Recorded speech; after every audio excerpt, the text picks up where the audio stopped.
dans l'ensemble, en Afrique, le système éducatif pose problème. En particulier dans notre pays, la RDC, nous sommes dans le modèle calqué sur la colonisation encore. Comment cela? Nous continuons à estimer qu'il faut penser le monde tel que celui qui nous a colonisés l'a pensé. Il faut, me semble-t-il, à l'heure qu'il est, dans notre système éducatif, que nous puissions comprendre qu'il faut mettre l'apprenant au centre, tel que le disent les grands pédagogues de la pédagogie nouvelle. Le Congo est en retard sur ce point-là. Qu'il soit adulte ou jeune ou enfant, il n'est pas mis au centre, sauf dans les textes, sauf dans les syllabus. Mais dans la pratique, l'apprenant n'est pas encore mis au centre des activités pédagogiques, ce qui est anormal, alors que nous devrions nous repenser le monde autrement, le monde scolaire, le monde universitaire. Celui qui apprend doit tenir compte de lui selon les principes pédagogiques. Je vais dire, le maître ou l'enseignant doit apprendre de plus en plus à s'effacer pour élever l'apprenant.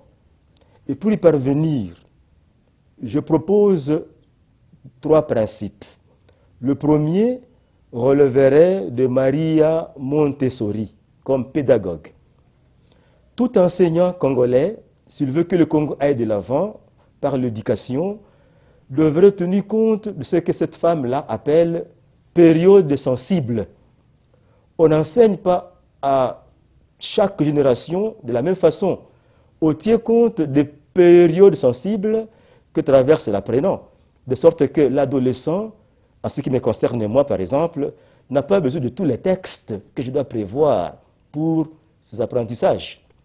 Je dois tenir compte du fait qu'il est adolescent pour que je rende attrayant mes enseignements. Ça, c'est ce qu'on appelle période sensible. Mais aussi, De Crowley parle du centre d'intérêt. La pédagogie du centre d'intérêt semble faire défaut dans notre façon d'enseigner. Nous ne tenons pas compte du vrai besoin, du vrai problème de l'apprenant. Encore que Viviane Landchier ajoute, à côté du besoin que l'apprenant ressent, il faut tenir compte aussi de vrais besoins de sa société. Ce qu'on appelle en termes techniques le curriculum centré sur les milieux de l'apprenant. Ou alors, à part cela, il faut aussi compter sur le curriculum centré sur l'apprenant lui-même. J'ai l'impression que nous sommes dans le Moyen-Âge européen, encore en Afrique en général, ou dans le Moyen-Âge, je vais dire au Congo en particulier. Le maître est toujours au centre. C'est lui seul qui sait ce qu'il va enseigner.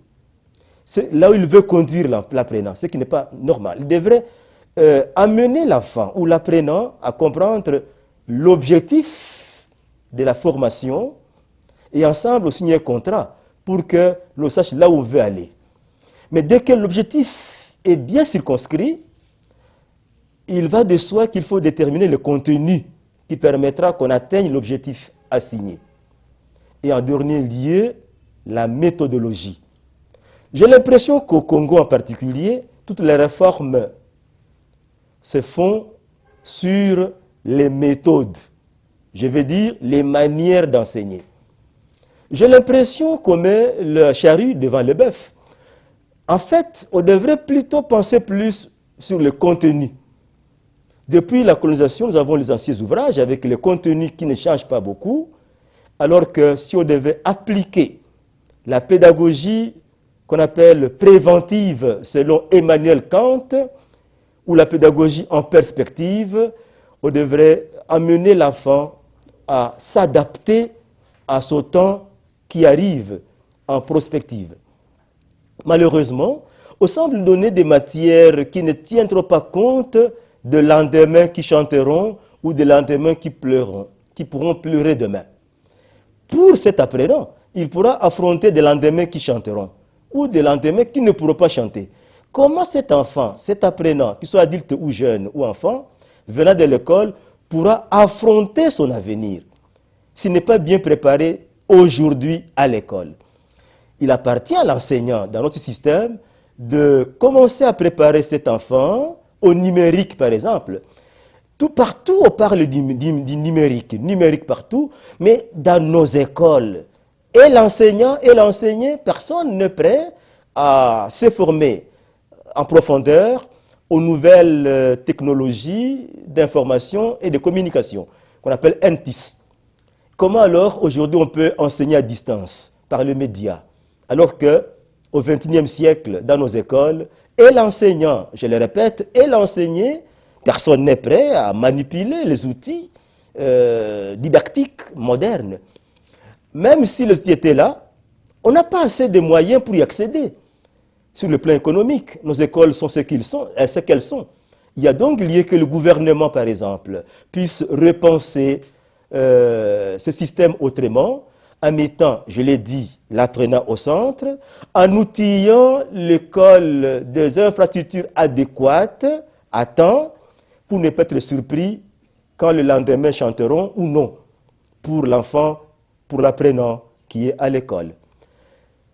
Il me semble qu'il y a notre défi essentiel pour notre système. C'est que même les parents, qu'on appelle partenaires de plus en plus dans l'école, ce qui est bien, ils ne participent pas à la conception des matières à enseigner.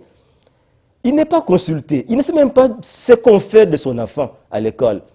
Et à l'époque où il prenait les enseignants en charge, on se contentait de lui demander seulement de l'argent, qu'il paye les frais, voilà en quoi il était partenaire. Mais on ne le consulte pas pour savoir là où veut mener son enfant. Il est vraiment absent. L'enfant lui-même ou l'apprenant n'est pas consulté. Même quand il faut construire les règlements d'ordre intérieur, comme garde-fou à l'école, pour la discipline à l'école, c'est apprenant qui va subir les règlements, il subit les matières, et on l'appelle partenaire. Il me semble que le concept partenaire n'est pas bien assimilé. Je crois qu'un partenaire, on doit le faire participer à son destin. Il doit participer réellement à ce qu'il doit être demain, aujourd'hui. Malheureusement, il est écarté.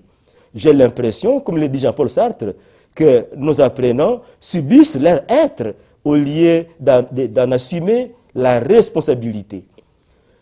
Pour chuter à ce niveau-là, il faudra que les politiques congolais comprennent qu'il ne peut pas travailler sans le scientifique congolais.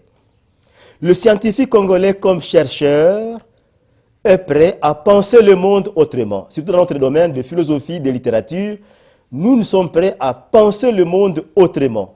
Il y a lieu que les politiques viennent auprès de nous pour comprendre là où nous voulons mener le monde autrement, repenser ce monde autrement, de sorte qu'on ne puisse pas se recroqueviller dans des us et coutumes qui ne nous avancent pas. Parce qu'on a l'habitude de faire comme ça, on les fait comme ça. Non.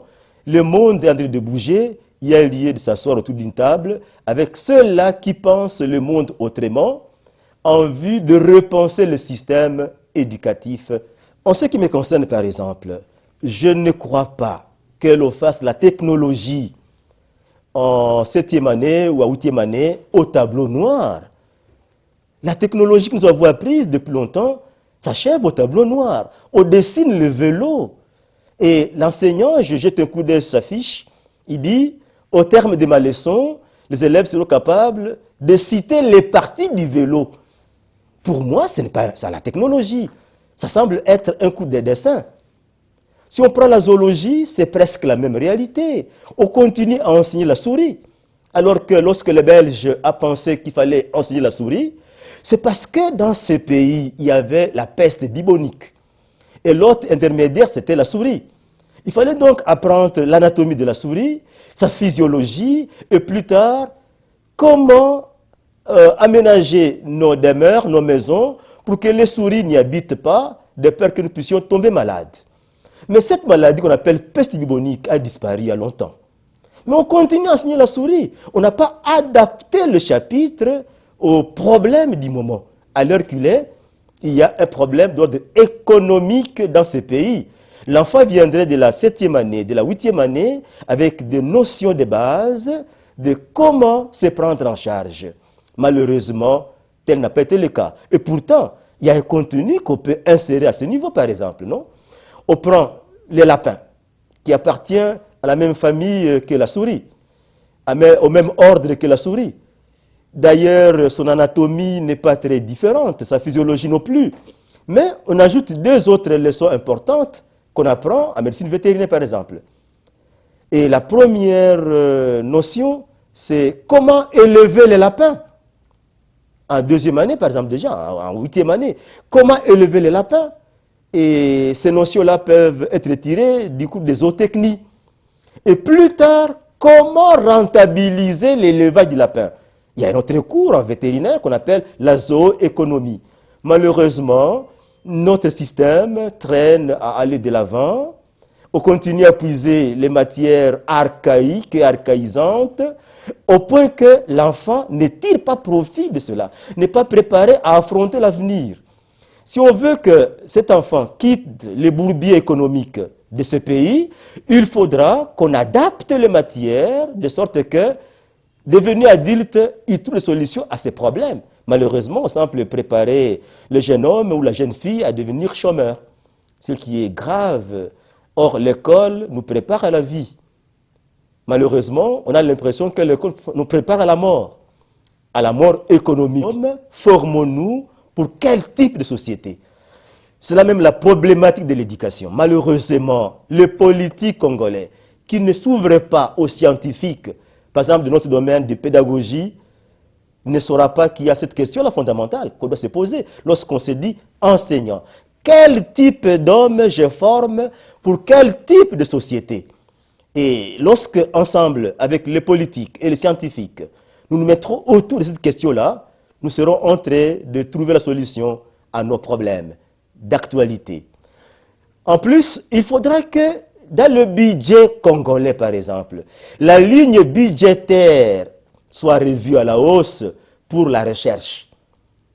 De sorte que les chercheurs qui présentent des trouvailles puissent se mettre au travail. Et que leurs trouvailles trouvent un marché sur le terrain congolais. Malheureusement, il y a comme un divorce entre le scientifique et le politique.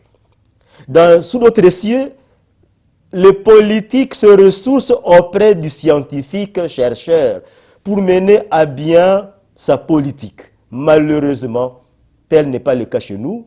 On a l'impression qu'au fait de l'aventurisme, on pense les choses autrement que pensent les chercheurs, qui ont même des trouvailles qui puissent nous être utiles. Deuxièmement, il faudra revoir ce qu'eux appellent le panier de la ménagère pour les fonctionnaires de l'État. Comment comprendre que quelqu'un travaille beaucoup, mais il ne gagne pas beaucoup? Et du coup, comment va-t-il amener son enfant à l'école sérieuse? Parce que l'enfant ou l'apprenant sent l'odeur de l'école qu'il a fréquentée. Il y a de bonnes écoles qui pouvaient faire mieux, mais sans infrastructure adéquate, adaptée. Mais qui devrait outiller les bibliothèques, sinon l'État? Qui devrait outiller les laboratoires, sinon l'État? Malheureusement, de ce côté-là, chacun se lève un matin, initie une école, et l'État octroie l'autorisation de commencer l'école, une école qui n'a même pas de salle de théâtre, qui n'a même pas de bibliothèque, une école qui n'a pas de laboratoire et on organise la biochimie. Ce n'est pas possible. Et aujourd'hui, comme priorité, école technique. C'est dangereux pour un pays qui veut aller de l'avant. On ne doit pas supprimer les options où on forme l'humanité en l'homme, telle que les sections littéraires. Les sections qui forment l'homme intérieur au profit des sections techniques seulement. J'aurais bien voulu, par exemple, dans la réforme en perspective, qu'on puisse revoir le contenu à enseigner dans les options techniques. Qu'on y mette des matières qui parlent de l'homme et de la société. Sans cela, on va robotiser, on va rendre automate l'apprenant qui vient des écoles techniques et tout le pays va tomber en moule parce que ces gens-là auront de l'impossibilité, de l'incapacité de réfléchir, de penser le monde autrement. Or, Les gens qui font des matières parlant de l'homme, de la société, ils ont le temps de repenser la société. Mais il leur manque aussi le côté